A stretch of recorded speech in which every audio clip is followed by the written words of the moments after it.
Alright, today I'm doing an unboxing on this carbon infrared heater made by ThermoMate. It's 3,000 watts. Let's go ahead and take a look at what's inside. This is great for like an outdoor application. If you got like an outdoor kitchen or just a patio area. So let's see what's in the box. Alright. So it comes with a remote, instructions. Looks like these are some brackets.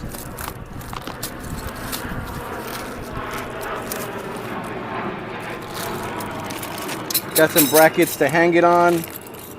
Perfect. So let's check this thing out. Very nice, as you can see. And back here, this is where you would mount these brackets to. So you can go ahead and mount it.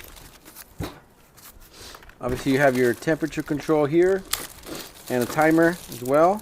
Pretty nice. And let's just take a quick look and let me show you guys how these brackets would go.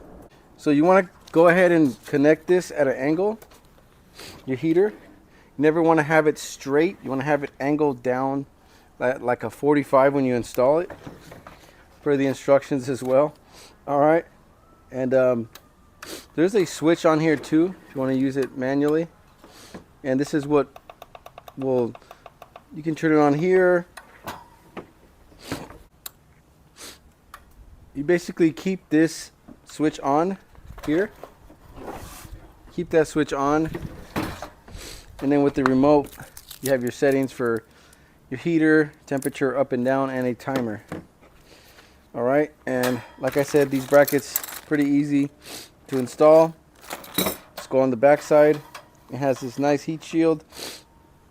We're going to be putting this in my outdoor kitchen, so let me show you where I would install it.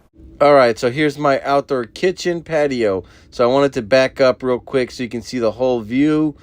And as you can see, this heater, I'm going to place it right in the center here, facing outwards. So I'm not going to face it inward just because this is more of a kitchen cooking area, and all my guests are going to be basically where the heater is facing to. So when I install it though, I'm not going to face it up because that's going to be too hot. I can burn, you know, the wood, or it's very dangerous. They don't recommend that. So make sure when you do install it that you install it at a 45, almost angling towards the ground like this. Yes. So your guests also get, you know, that heat source. Hopefully this helps, guys.